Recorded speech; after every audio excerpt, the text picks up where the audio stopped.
Hai teman-teman Damner, perkenalkan kami dari kelompok 4. Di sini kami akan membahas tentang anggaran berbasis kinerja. Sebelum itu, izinkan saya untuk memperkenalkan anggota-anggota kelompok 4. Yang pertama ada Lorenza Grazia, yang kedua Karen Nagala, yang ketiga Fadli Saleh, yang keempat Frami Lengkong, yang kelima Fatgun Minabari. Pengertian anggaran pertama dikemukakan oleh Gunawan Adi Saputro dan Marwan Asri, yaitu bisnis budget adalah suatu pendekatan yang sistematis di dalam melaksanakan tanggung jawab manajemen di dalam perencanaan, koordinasi, dan pengawasan.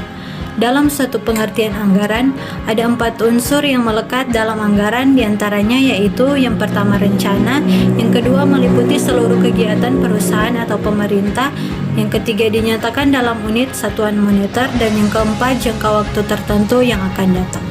Pengertian anggaran berbasis kinerja sesuai dengan konsep.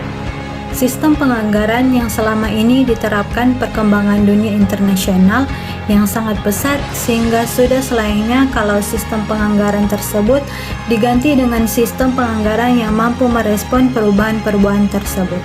Sebagai gantinya adalah anggaran di Indonesia, yaitu sistem penganggaran tradisional yang terkesan sangat kaku, birokratis, dan hierarkis, sudah tidak cocok lagi dengan negara berdasarkan prestasi kerja, atau istilah yang lebih sering digunakan adalah anggaran berbasis kinerja.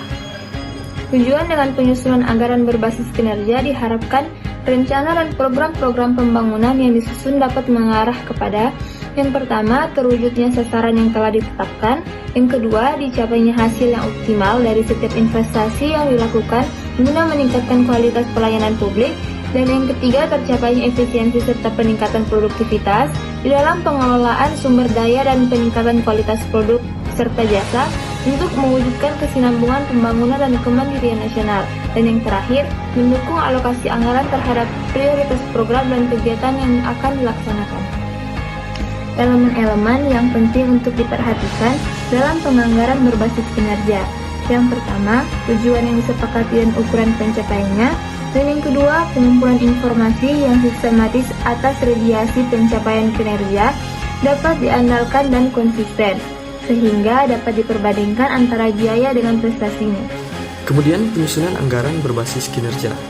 Dalam menyusun ABK perlu diperhatikan prinsip-prinsip penganggaran, aktivitas utama dalam penyusunan ABK, peranan legislatif, siklus perencanaan anggaran daerah, struktur APBD, dan penggunaan ASB. Prinsip-prinsip penganggaran terdiri dari yang pertama transaksi dan akuntabilitas, disiplin, keadilan, efisiensi, dan efektivitas anggaran, kemudian disusun dengan pendekatan kinerja. Selanjutnya, masalah dalam anggaran berbasis kinerja. Pemerintah dalam usaha mewujudkan akuntabilitas publik dalam mengelola keuangan negara menyusun APBD sebagai anggaran sektor publik dengan pendekatan kinerja.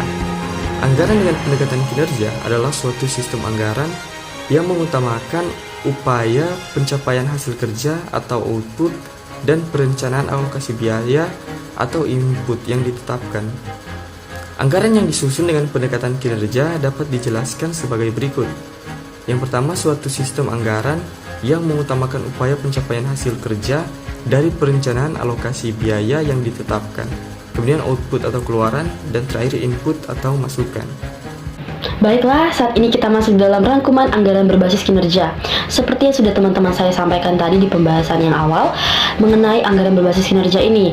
Jadi saya akan merangkumnya, di mana anggaran berbasis kinerja ini merupakan anggaran yang penyusunannya menggunakan pendekatan bottom up budgeting, di mana proses perencanaan anggaran ini di dalam sistem anggaran berbasis kinerja ini dilakukan dengan 2 pendekatan, yaitu penjaringan aspirasi masyarakat dan juga perencanaan strategis, di mana sistem anggaran baru ini memberikan desentralisasi urusan anggaran daerah dan menggunakan pendekatan manajemen yang terpadu. Nah, sistem anggaran ini memungkinkan semua unsur dalam sistem kemasyarakatan di suatu daerah terlibat dalam menentukan arah pembangunan, sehingga pembangunan sesuai dengan kebutuhan dan keinginan masyarakat, serta terintegrasi antara pihak terkait. Nah, oleh karena itu, untuk memotivasi para pelaksana berperilakulah efisien dan efektif, diperlukannya penetapan prioritas kegiatan, perhitungan beban kerja, dan penetapan harga satuan yang rasional. Sekian dari rangkuman anggaran berbasis kinerja. demikianlah pembahasan kami terkait anggaran berbasis kinerja. Atas perhatiannya diucapkan terima kasih.